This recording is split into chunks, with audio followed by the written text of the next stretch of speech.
And the game is to be responsive rather than reactive to suffering.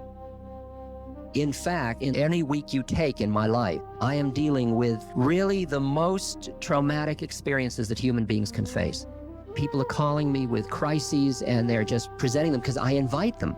And what I offer them is, first, my heart is breaking for their pain, and I would take it if I could, but I can't.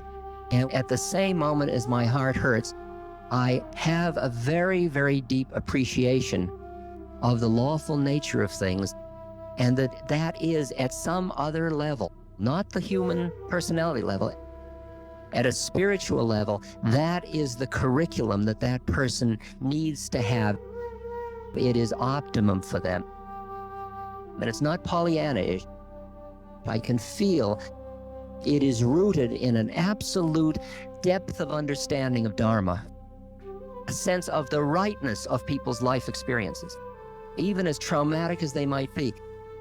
And that is so deeply imbued in me now that I am able to be with somebody that's suffering, and they feel that my heart hurts because I'm a human with them. And at the same moment, there is an equanimity in me. And often that rubs off and they begin to relax a little bit because they begin to get a sense that there is another way of being with what's happening to them, in a way that doesn't have to keep them doing themselves in all the time. And it is an incredible gift to be able to offer another human being. The gift of equanimity in the presence of trauma. The gift of a faith.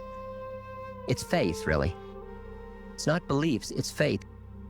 It's a very deep faith in the unfolding of the law of the universe.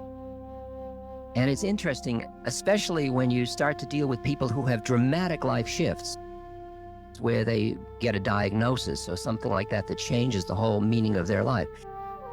The question of how much they'll suffer is how quickly they can let go of who they used to be and be who they are now. To the extent that he holds on to a model of himself as having the same body as you have, he is going to suffer. To the extent that he opens and says, this is what I'm working with, this is it. It's no better or worse, it's what I've got. Then he doesn't suffer. That's a hard one, because your projection into him is that he must suffer because of that body. Because you would suffer because of your attachment to your flexibility and freedom and so on.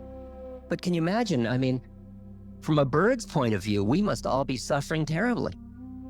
I mean, look at those poor things, my God. And that's true. There is a relative reality about it. That's why you got to recognize that different people suffer in different ways. And for you to interpret someone else's suffering on the basis of whether you would suffer in that condition is a fallacy. You cannot assume that somebody else is suffering just because you would suffer in that circumstance, or the opposite. And so that's where it becomes interesting that when you have learned to convert your own suffering, it is still not fair or appropriate to assume that someone else either wants to or can convert their suffering. And their suffering is very real for them. And you have to listen in each case to hear what the nature of the suffering is and how you alleviate it. As long as you're identified with your suffering, all you're hearing is your empathy about another person's suffering and your pity and your reactivity to their suffering, not your responsiveness to their suffering. What is so addictive to me about working with people that have diseases, people that are dying as they're approaching death, because those are the moments when their models are collapsing, when they are most ripe for a spiritual awakening. That's the most exciting time. When everybody's got it going just right, they are fast asleep into their models for the most part. It's interesting because it really flips the game around, and you begin to see a way in which suffering awakens. And then when you want to be an instrument for helping people awaken and want to awaken yourself through being with other awakening people, you gravitate towards people that are suffering. Not because you're a sadist or anything psychological, but from a spiritual point of view. Because it's where the most living force is in human relations. And yet everybody, out of their fear, is making believe it's not happening. Well, we're working on it.